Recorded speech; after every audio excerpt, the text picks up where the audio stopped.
the award winners, and I couldn't be in Adelaide for the celebrations tonight.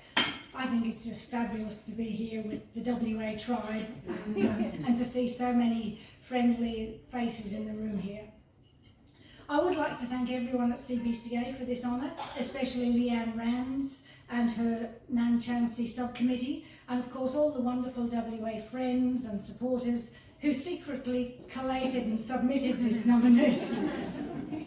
Thank you to Trish Montgomery and Gail Spears from the WA branch, especially for trawling through archives and finding such fascinating information written by Nan's adoring brother, Professor Casey Masterman, for a CBCA Canberra seminar in 1975. And there's a bit of synchronicity there because this is the 75th year of the CBCA Awards. And he wrote passionately about this extraordinary woman after whom this prestigious award is named. And Nan and her twin brother Jan were born in Yorkshire in the UK in 1900.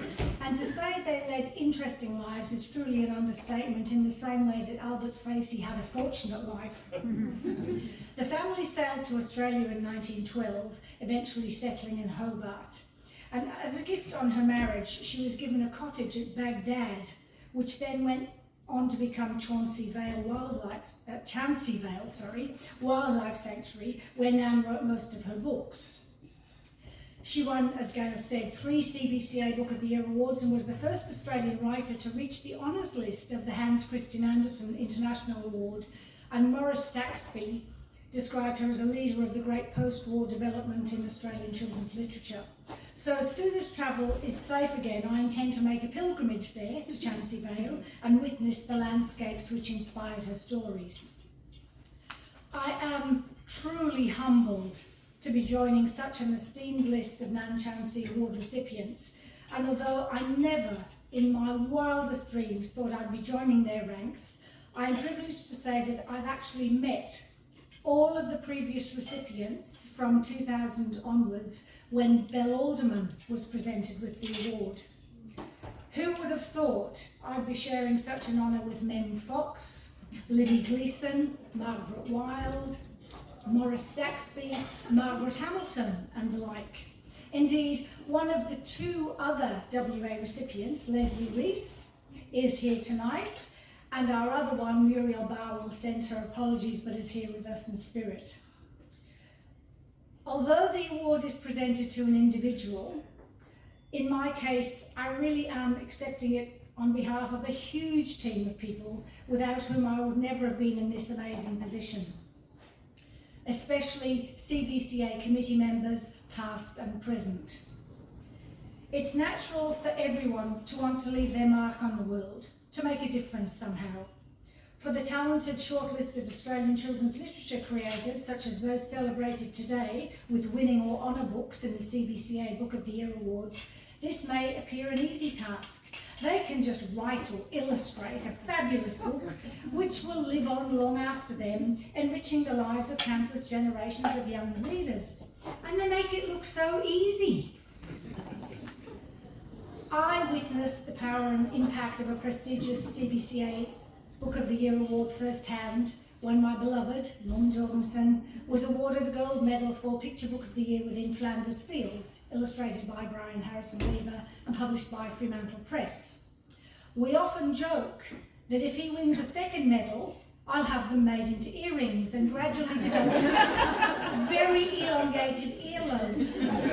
I have a little deal going on with a winner tonight, so I might get a matching pair. Right, Meg?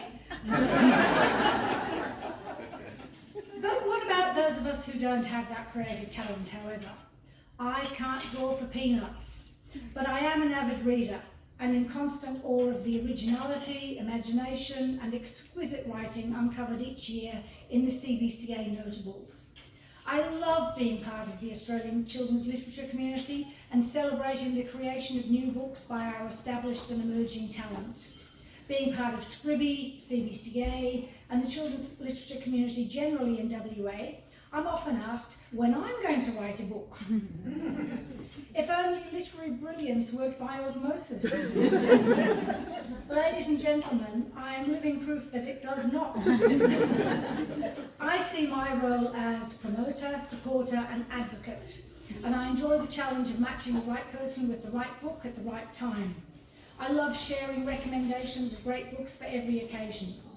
There is nothing better for a teacher librarian than that light bulb moment when an otherwise reluctant reader becomes entranced by a book which seems to speak directly to them, and suddenly whole new realms of opportunity open up before them.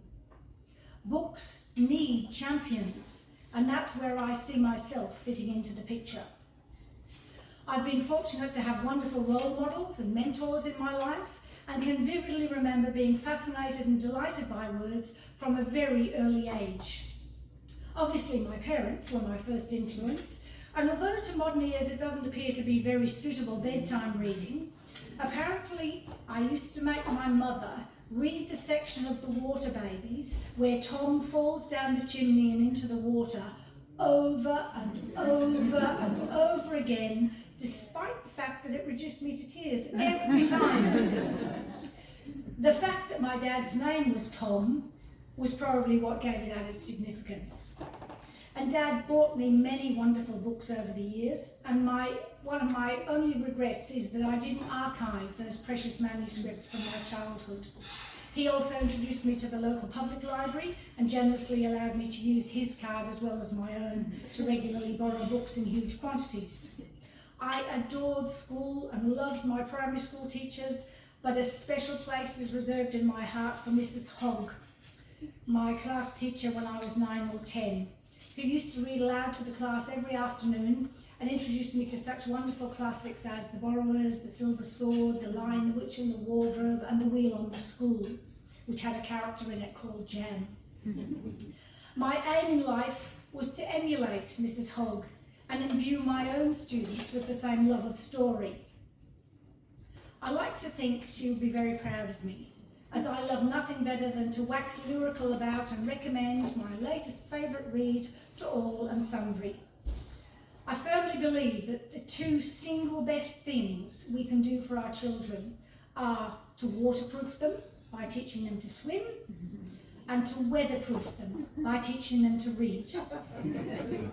The meme currently doing the rounds stating there is no app to replace your lap has never been more true, and my wish for all parents, adults and children is to experience the absolute joy of bonding over great stories.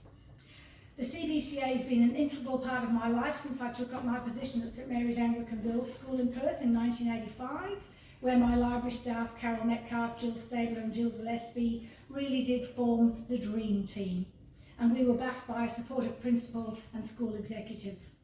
CBCA Book Week was an important fixture in the school calendar, although like many others, we celebrated reading and great books and their wonderful creators all year round.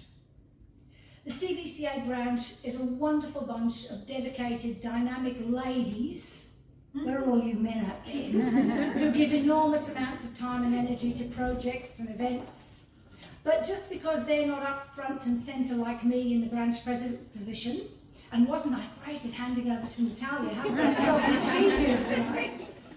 Just because they're not up front and centre like I was, they can be easy to overlook. So I wish to put it on record that they are the backbone of the organisation, and without their tireless support, I wouldn't be standing here, and I accept this award on their behalf.